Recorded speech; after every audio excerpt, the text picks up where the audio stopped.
Merci, Monsieur le Président du jury, pour nous avoir donné la parole. Monsieur le Président du jury, honorables membres du jury, chers parents, qu'il nous soit permis de vous adresser nos salutations les plus respectueuses. Nous entamons nos propos en vous exprimant notre profonde gratitude pour avoir, malgré vos occupations, accepté de venir évaluer notre travail avec pour objet de nous aider à l'améliorer. Nous tenons à remercier notre directeur de mémoire, M. Komla Alemao, maître de conférence agrégé en droit privé et sciences criminelles, doyen de la faculté de droit et des sciences politiques de l'Université de Kara. Également à M. Aoki Kounyontema, notre co-directeur, maître assistant en droit privé et chef de département de droit privé de la même université. Nous remercions également notre famille, nos amis et camarades qui nous ont soutenus le long de notre formation.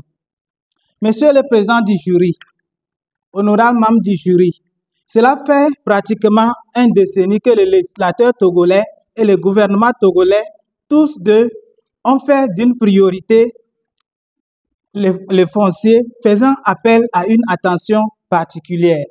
Depuis un certain temps, on assiste à un rapprochement entre autorités traditionnelles et juges judiciaires. L'on ne peut dire avec exactitude si ce couple forme un duo ou un duel, notamment en ce qui concerne la résolution des conflits fonciers ruraux. Chacun évoque sa légitimité. Le législateur togolais a départagé les compétences en attribuant aux autorités traditionnelles le pouvoir de conciliation et en laissant à la seule compétence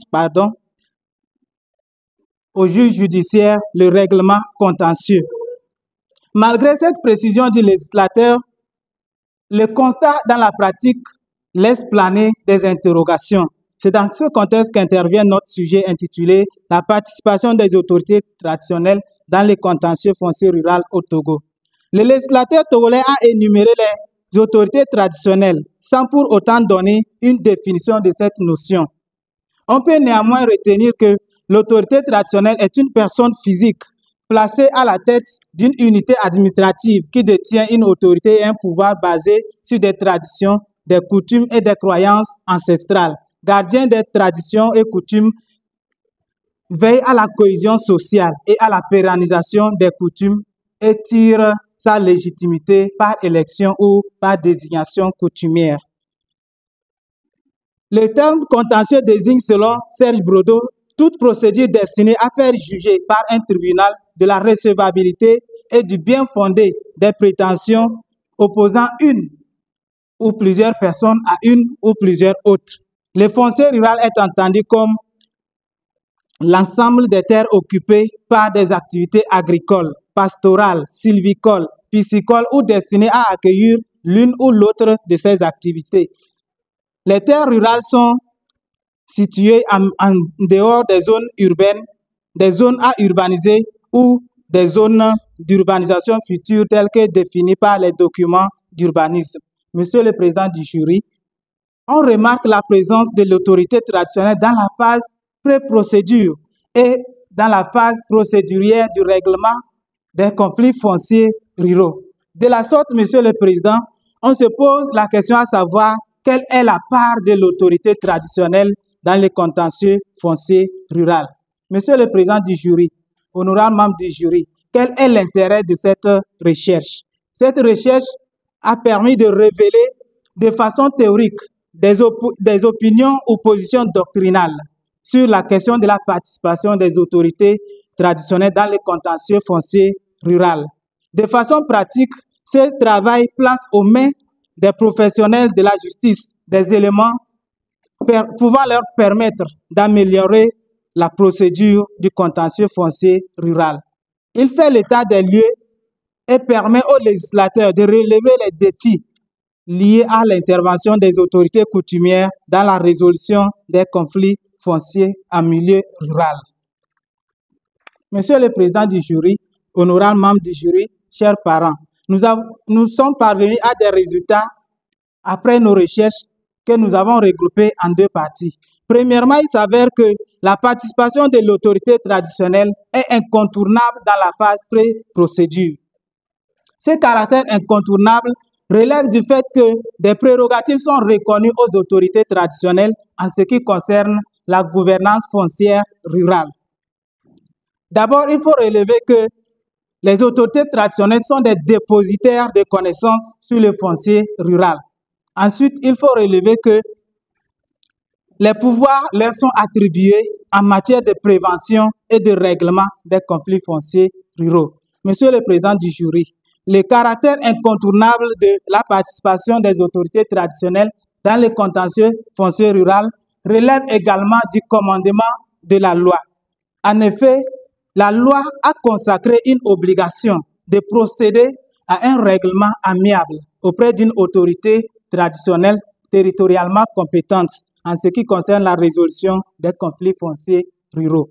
Deuxièmement, Monsieur le Président du jury, il s'avère que l'autorité traditionnelle fait une participation d'appoint dans la phase procédurière du règlement du conflit foncier rural.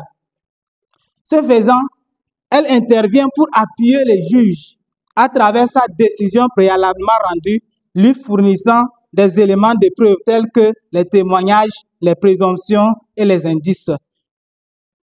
Honorable membre du jury, quoique la décision de l'autorité traditionnelle est très utile pour les juges, il faut relever qu'elle ne s'impose pas à lui dans son office. Si cette décision ne s'impose pas au juge, quand même, eu égard aux éléments de preuve dont elle contient et met à la disposition du juge, elle participe à l'accélération de la procédure avec une possible réduction des charges qui constitue souvent un blocage pour les parties, entraînant des suspensions des dossiers en cours. L'intervention de l'autorité traditionnelle est aussi, l'autorité traditionnelle intervient aussi dans le contentieux foncier rural à titre d'expert. À ce titre, Monsieur le Président du jury, elle vient éclairer les juges sur la coutume applicable, puisque la loi permet l'application des coutumes lorsqu'elles ne sont pas contraires aux dispositions en vigueur. Monsieur le Président du jury, si certains militent pour la réhabilitation des pouvoirs de l'autorité traditionnelle en disant « il faut restaurer la chefferie dans ses rôles les plus fondamentaux, en commençant par la justice », il faut noter que certains critiquent cette intervention. Ces critiques portent sur le fait que cette intervention peut porter atteinte à certains principes de la justice, tels que le principe d'impartialité et de neutralité. Monsieur le Président du jury, au terme de nos recherches, il s'avère que la formation des autorités traditionnelles sur leurs compétences et la conduite de l'instance en règlement amiable des différends est nécessaire pour une sécurité foncière rurale. La mise en œuvre de l'aide juridictionnelle serait également un grand atout pour la résolution rapide des conflits fonciers ruraux. Monsieur le Président du jury, honorable membre du jury, chers parents, notre travail a connu des insuffisances en raison des difficultés économiques que nous avons eues, nous empêchant de nous rendre sur le terrain pour avoir des éléments pour étayer plus notre travail. Également, nous avons connu le problème de documentation sur notre sujet en raison de sa pointutesse. Monsieur le Président du jury, honorable membre du jury, nous voici au terme de notre présentation.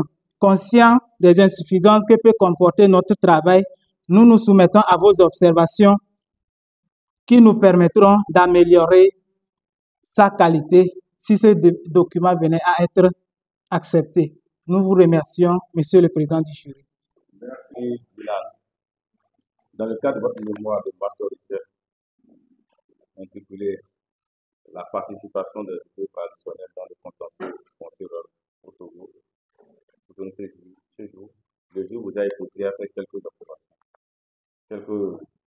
Tenu compte des observations formelles avant le dépôt de la soutenance, pas de suite, je pense que le mouvement répond, la soutenance aussi